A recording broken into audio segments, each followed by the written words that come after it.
बातमीपत्रामध्ये आता पाहणार आहोत सकाळच्या महत्त्वाच्या 100 बातम्या अतिशय वेगवान स्वरूपात सुरुवात करूया। रायगडमध्ये पुन्हा एकदा शिवसेना आणि राष्ट्रवादी समोरासमोर आल्यात आणि शिवधनमध्ये मिळालेल्या यशानंतर उदय सामंत यांनी सुनील तटकरे यांवर निशाणा साधला होता। भरत गोगावले यांच्या नॅपकिनची जादू दिसून आलं असल्याचं म्हणत त्यांनी तटकरेंना टोला लगावला होता। त्यावर तटकरे यांनी सामंत यांना प्रेमाचा सल्ला दिला आणि त्यावर पुन्हा एकदा सामंतांनी मिश्किल वक्तव्य केलं।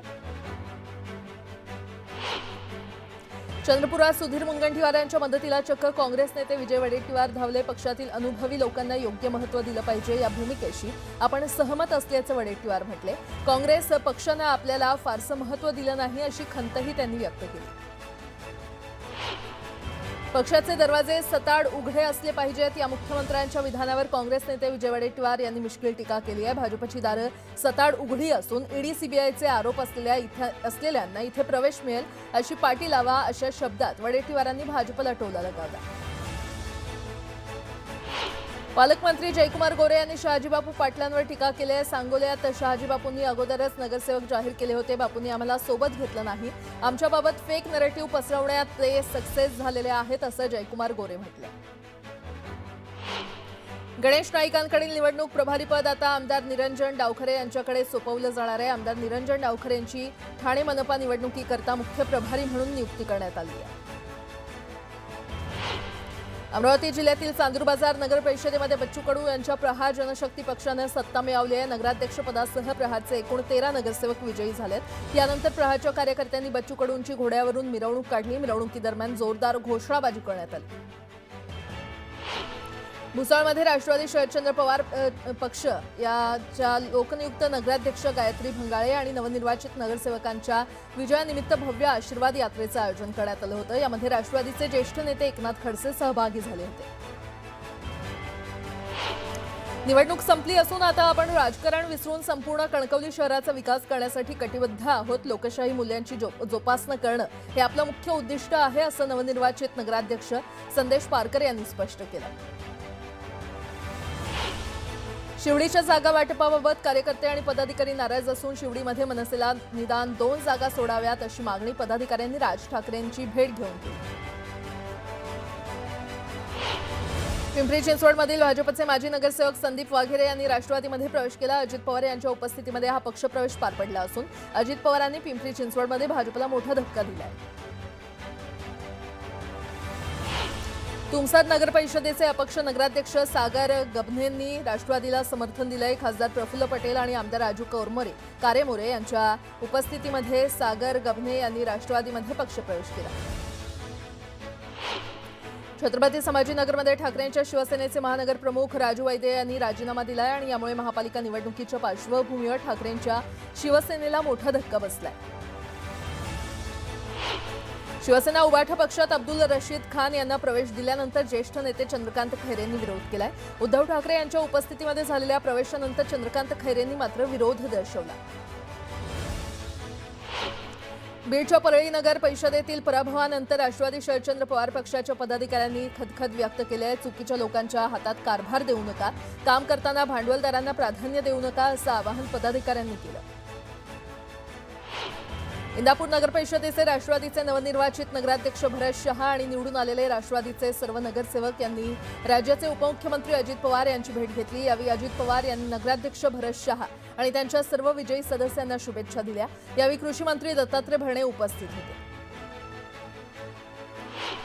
जळगावच्या धरण गावात शिवसेनेचा पराभव झाला। गुलाबराव पाटलांना त्यांच्याच बालेकिल्ल्यात मोठा धक्का बसला। दरम्यान आत्मचिंतन करावं लागेल, उमेदवारांमध्ये काही गफलत झाली का किंवा काही चुका झाल्या असतील तर आम्ही सुधारू अशी प्रतिक्रिया गुलाबराव पाटील यांनी दिली। खेड नगर परिषदेवर एकहाती शिवसेनेची सत्ता आल्याबद्दल नगराध्यक्ष माधवी बुटाला यांसह शिवसेनेच्या सर्व विजयी उमेदवारांचे पालकमंत्री उदय सामंत यांनी अभिनंदन केलं। तसंच खेड नगरपालिकेला कोणत्याही प्रकारे निधीची कमतरता पडू देणार नाही असं आश्वासन मंत्री उदय सामंत यांनी दिलं। आईच्या विजयासाठी लहानग्यानं फॉर्च्युनरवर उभं राहून दंड थोपटलेत। आमदार भरत भालके यांच्या नातवानं पंढरपुरात जोरदार जल्लोष केला। त्यांच्या नातवाचा व्हिडिओ जोरदार व्हायरल झाला। पालघरमधील वाड्यात भाजपच्या विजयी मिरवणुकीमध्ये कार्यकर्त्यांनी राडा घातला. सीएनजी वाहनासमोर फटाके वाजवण्यास महिलांनी विरोध केल्यानं महिलांना भाजप कार्यकर्त्यांकडून मारहाण करण्यात आली. या प्रकरणी वाडा पोलीस ठाण्यात तक्रार दाखल करण्यात आली असून आरोपींना अटक करण्याची मागणी करण्यात आली.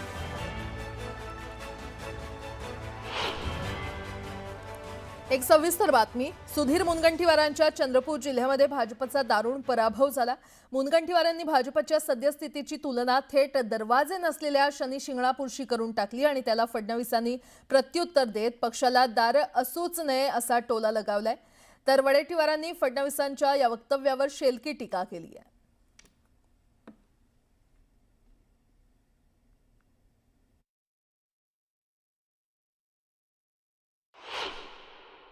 वडेट्टीवार साहेबांना महाराष्ट्राचा नेता केलं आणि दुसरीकडे चंद्रपूर, गडचिरोली, भंडारा, गोंदिया एकही मंत्रीपद म्हणजे मला तर दिलंच नाही, पण कोणालाही मंत्रीपद दिलेलं नाही.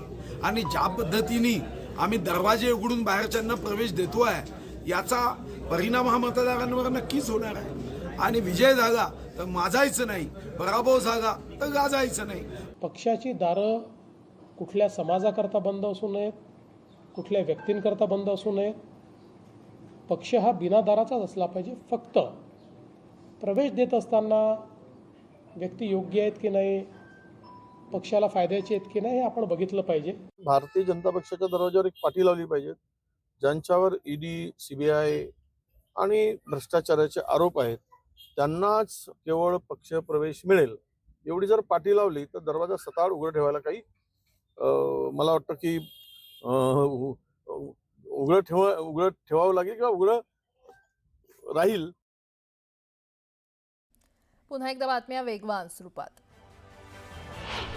नागपुरात महानगरपालिका निवडणुकीत उमेदवारांची नावं अंतिम करण्यात व्यस्त असलेल्या भाजपकडून जाहीरनाम्याची देखील तयारी सुरू झाली आहे. जाहीरनामा तयार करताना पक्षाकडून जनतेकडून देखील सूचना मागवण्यात येत आहेत आणि त्यासाठी सोशल माध्यमं आणि ऑनलाईन लिंकची मदत घेण्यात येणार आहे. जळगाव जिल्ह्यातील शेंद्रुणीमध्ये विजयासाठी भाजपची चांगलीच दमछाक झाली. माजी उपनगराध्यक्षांसह दिग्गजांना पराभवाचा सामना करावा लागला.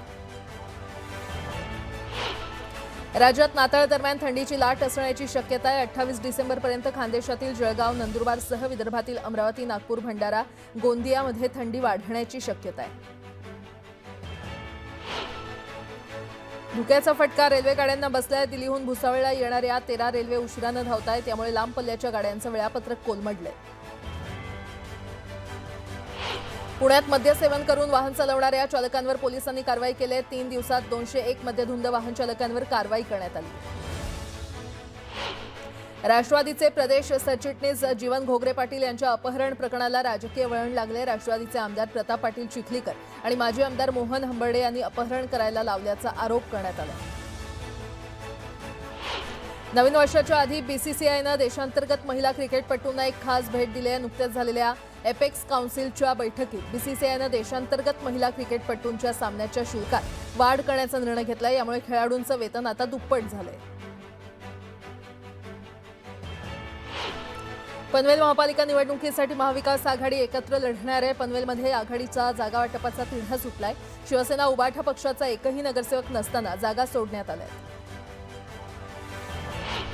भिवंडीत महाविकास आघाडी म्हणून लढण्याची तयारी आहे. मात्र सन्मानजनक जागा न मिळाल्यास स्वबळावर 35 जागा लढण्याची तयारी खासदार बाळामामा म्हात्रे यांनी दर्शवली आहे. प्रेमात, युद्धात आणि निवडणुकीत सगळं माफ असल्याचं गिरीश महाजन यांनी म्हटलंय. पिंपरी चिंचवडच्या पक्षप्रवेशावरून अजित पवारांच्या नाराजीवर त्यांनीही प्रतिक्रिया दिली. दादरमधील भाजप कार्यालयामध्ये बूट पॉलिश करणाऱ्या कर्मचाऱ्यांच्या मेळाव्याचं आयोजन करण्यात आलं होतं. यावेळी भाजपचे मुंबई अध्यक्ष अमित साटम यांनी बूट पॉलिश केलं. भिवंडी पूर्वेचे माजी आमदार शिवसेना उपनेते रुपेश म्हात्रे यांच्या जनसंपर्क कार्यालयाचं उद्घाटन सोहळा उपमुख्यमंत्री एकनाथ शिंदे यांच्या हस्ते पार पडला. यावेळी एकनाथ शिंदेंचं जंगी स्वागत करण्यात आलं. मुंबईतील हवेच्या प्रदूषणावरून मुंबई उच्च न्यायालयानं पालिका आयुक्तांना समन्स बजावलंय. खराब हवेच्या गुणवत्तेसंदर्भात अधिकाऱ्यांनी दाखवलेल्या निष्क्रियतेवरून मुंबई उच्च न्यायालयानं समन्स बजावलंय. पुणे जमीन गैरव्यवहार प्रकरणात पुणे सत्र न्यायालयानं निलंबित तहसीलदार सूर्यकांत येवलेचा अटकपूर्व जामीन फेटाळलाय. त्यामुळे सूर्यकांत येवलेला अटक होण्याची शक्यता आहे. नांदेडमध्ये अजित पवारांच्या राष्ट्रवादीचे प्रदेश सरचिटणीस जीवन घोगरे पाटलांचं चारचाकीतून अपहरण झाल्याची घटना घडली आहे. यानंतर त्यांची सुटका करण्यात आली आहे. अपहरणाची घटना सीसीटीव्हीमध्ये कैद झाली आहे. याबाबत पोलिसात तक्रार देण्यात आली. धाराशिवच्या कळंब लातूर रोडवर हिट अँड रनचा थरार पाहायला मिळाला. यामध्ये 7 ऊसतोड मजुरांना वाहनानं उडवलं. या अपघातात 4 ऊसतोड मजूर गंभीर जखमी झालेत. जखमींवर अंबाजोगाई शासकीय रुग्णालयामध्ये उपचार सुरू आहेत. तर अपघाताच्या घटनेनंतर चालक पसार झाला. सविस्तर बातमी पाहूयात. पुण्यामध्ये आणि पिंपरी चिंचवडमध्ये दोन्ही राष्ट्रवादी काँग्रेसच्या मनोमिलनाची चर्चा सुरू असतानाच दोन्ही पक्षाच्या पुण्यातील नेत्यांमध्ये कुठल्या चिन्हावर निवडणूक लढणार यावरून जुंपली आहे. घड्याळावर निवडणूक लढवावी असं मत अजित पवारांच्या राष्ट्रवादीचे प्रदेश सरचिटणीस दत्तात्रय धनकवडे यांनी व्यक्त केलंय. तर आम्ही जिथेही लढू तिथे तुतारी हातात घेतलेला माणूस म्हणूनच लढू असं शरद पवार पक्षाचे पुणे शहराध्यक्ष प्रशांत जगताप यांनी म्हटलंय. घड्याळच वापरलं पाहिजे, कारण आजपर्यंत घड्याळ हे प्रत्येक नागरिकांपर्यंत पोचलेलं आहे. इतके वर्ष घड्याळावरती सर्व निवडणुका लढवल्या गेलेल्या आहेत. त्यामुळे घड्याळ हे चिन्ह हे सर्वांच्या दृष्टीने अत्यंत महत्त्वाचं ठरणार आहे आणि या निवडणुकीमध्ये त्याचा प्रभाव नक्कीच पडल्याशिवाय राहणार नाही असं मला वाटतं. पण मग तुतारीचे कार्यकर्ते हे मान्य करतील का? आता पक्ष नेतृत्वाने निर्णय घेतला तर कार्यकर्ते मान्य करतात. आमचा पक्ष जिथे कुठे लढेल आणि आमचे उमेदवार जे लढतील ते तुतारी वाजवणाऱ्या मनुष्याचं चिन्ह घेऊनच लढतील. त्याच्यामुळं कोण कुठे काय बोलतंय त्याच्यावर मला काही कमेंट्स पास करायचे नाहीत.